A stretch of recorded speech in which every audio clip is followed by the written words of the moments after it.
Hi there, welcome to my channel. This video today is going to be all about using up some of your scraps that are laying around. Now, I know you think you probably haven't got that many scraps, but trust me, dig deep, you're going to find a few. I've been on a mission recently to try and get rid of some of those scraps, those prettier scraps, and make some useful projects out of them, which has been going really, really well. And today I am looking for a quick make. It's a boiling hot Sunday here.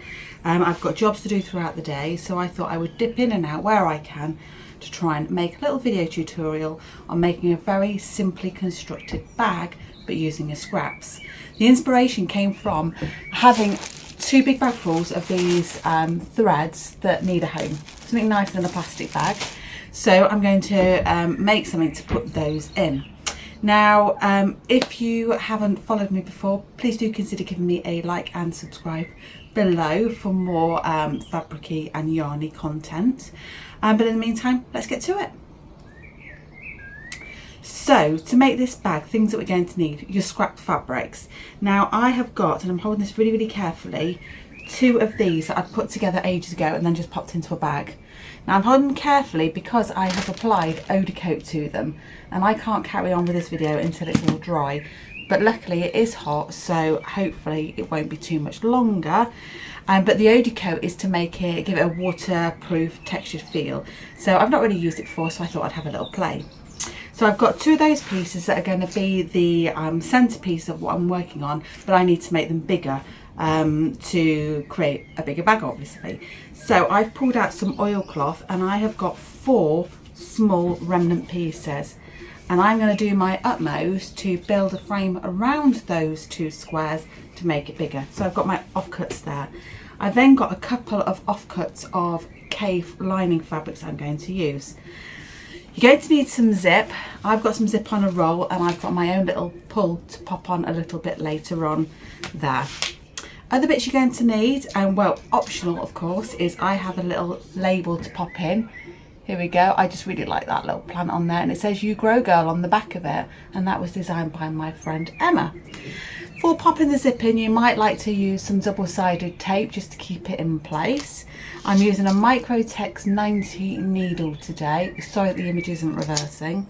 I've got some little snips to cut off all those threads. I've got my rotary cutter and my gridded ruler here, and I have got my trusty unpicker should I need it. Because I'm using oilcloth, I'm going to be predominantly using my clips, and I might well use some pins in the odd place. So they're the tools that you need. Don't really need, because I'm not going to be putting any bulky layers in, I'm not going to be bothering with H640 or anything. This is a very simple bag that I'm making. You can just go ahead and use your regular foot in this, and you'll switch between your regular foot and your zip foot for when you're popping in the zip.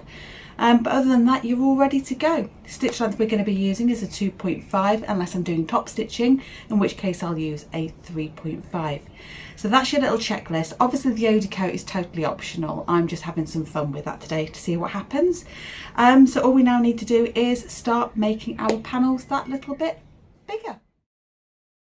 People, I wish I had some good camera equipment, but I do not. Right, the Eau-de Kote isn't quite dry, but I'm going to make a start, and I'm going to play devil's advocate and hope it all comes together.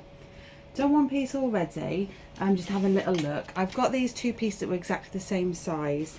They were already nice and square, so all I'm going to do is literally just divide them straight in half. So they're 5.5 wide, so that makes them 2 3/4 each. And all I'm going to do is I'm going to split them up like so, and it works out that they do fit across the top. So all I'm going to do is line up the straight edge to straight edge here and clip it together. I do need to be slightly careful because it has got the Eau-de Kote on, so I'm not going to pin for too long, and I'm going to be really careful with my fingers. So I'm just going to clip it, and then I'm going to sew it, and then I shall be pressing the seam allowance towards the oilcloth and top stitching the oilcloth. I'm going to put my little label in here so that it actually features and shows on the bag. No, actually it needs to go on at the next stage. So this is me just having a little think on the hoof, but it needs to be a landscape shaped bag really rather than portrait. So I'm just going to sew these in place, and then I'm going to top stitch, and then I will come back to you. So this is what we've got so far. So that's my panel just all sewn and top stitch in place. So now I'm just going to trim these bits off so they're nice and straight. And now I'm just going to get rid of all my little loose threads with my lovely sharp snips. So the Eau de Carrot has transferred a little bit onto this. It is something I'm just going to have to deal with in order just to proceed with the video. That's fine. We don't mind. So the only fabric that I've got left now are these 4 little bits that I've just snipped off, and this one long thin piece and this short thin piece, which has got the same depth. Now I want to make a top and a bottom band to this. Now I've just had a little brainwave as I'm talking actually. I was thinking I wanted a top and a bottom, which is going to make them to be narrow bands really, and it will definitely have a join line. However, I'm probably better off having just one deep band at the top and letting this run as a continuous line all the way through, like so. That might be better off, a better use of the fabric that I've got available.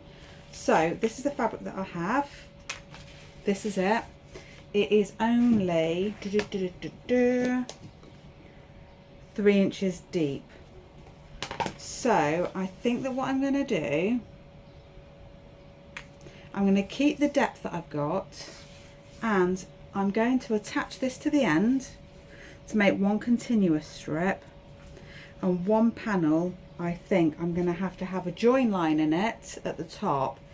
And what I'll do is I'll probably put the little label in it, a bit like it needed to be there as a little feature.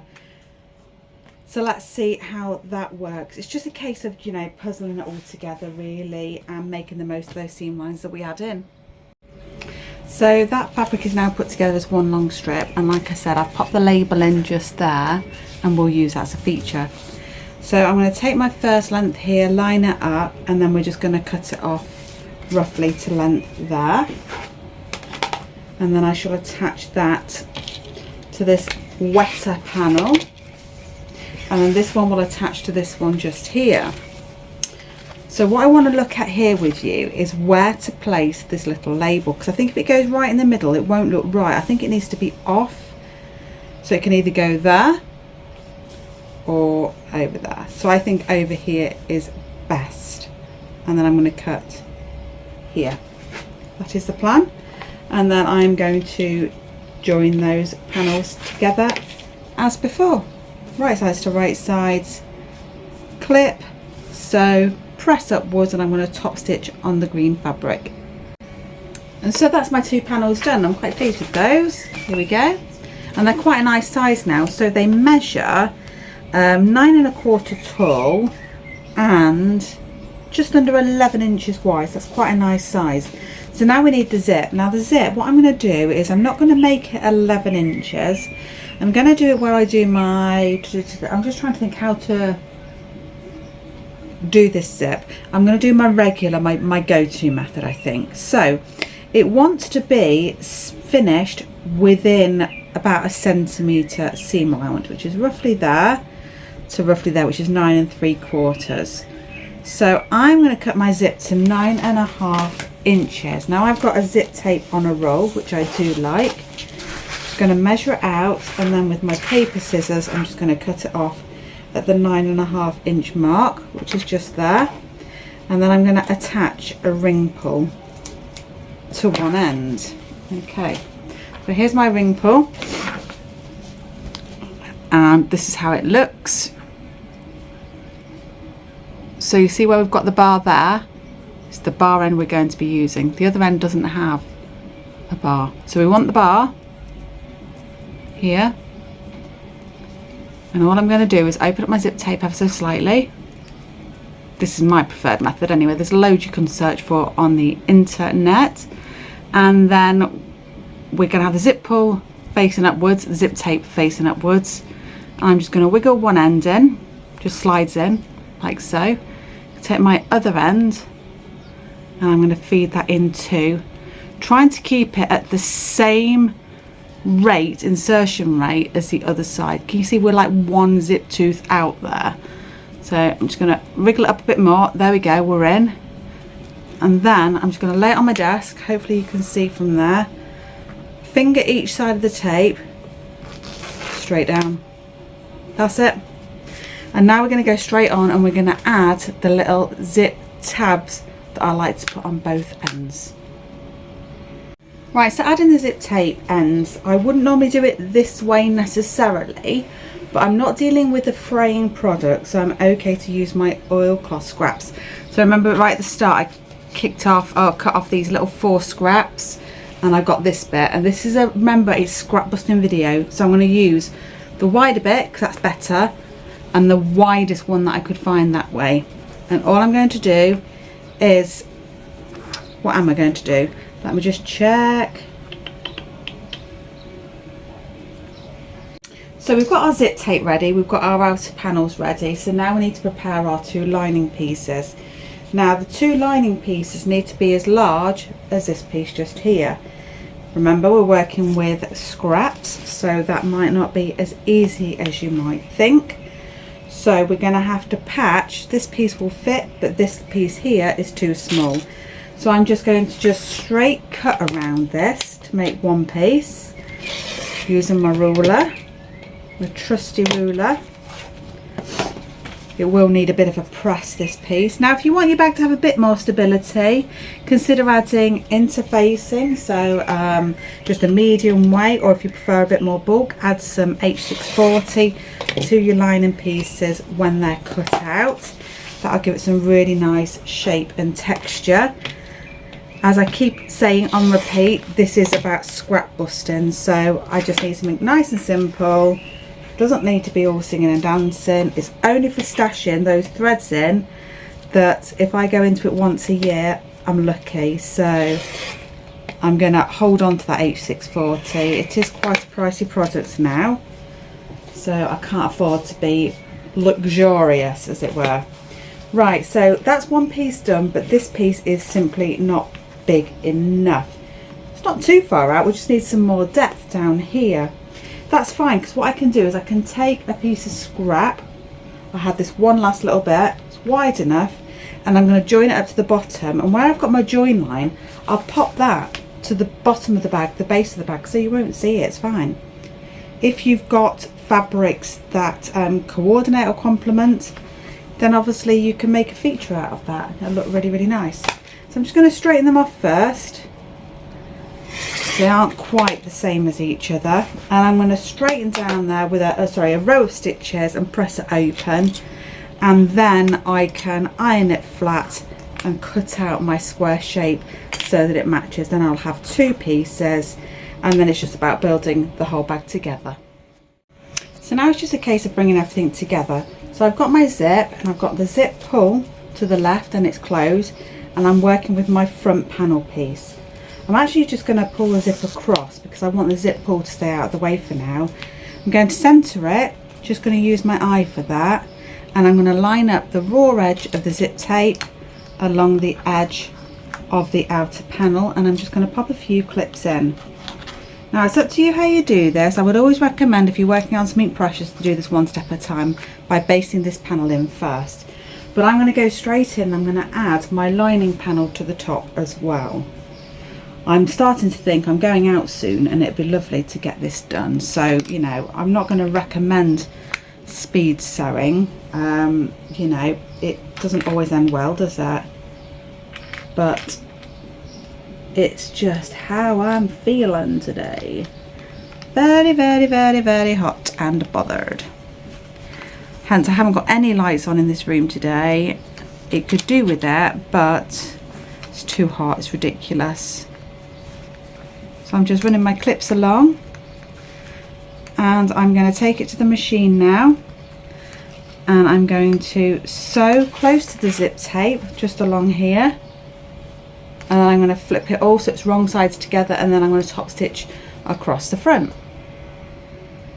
So that's got that bit in looking quite nicely now. So you can see I've just flipped them all wrong side to wrong side, and then I've just run a row of top stitching. So now I just need to attach the other pieces to this remaining zip panel here. So I take my second piece, right side facing up again with this wider band at the top, just take my zip panel and lay it all so it's nice side to nice side, center it, line it up and clip it just as we did before.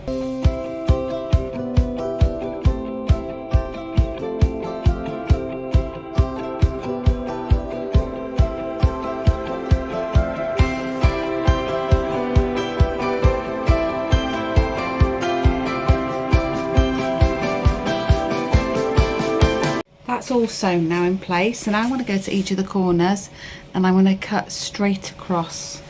Normally use my big scissors for this, but these are nice and handy. So straight across, close to the stitching line, and I'm going to do that all the way along. And when I've done that, I can then use that little hole I had before that I've left to turn everything through to the right side. And when you've turned it through, make sure you focus on these little ends just here, these ones here, just to really push the zip up. So these bits here, they should just push up and out. Because we set the zip in by 1 centimetre, we skim that row of, well, we skim catching that in when we're sewing down the side in the stage just before. So all we now need to do is sew the hole closed.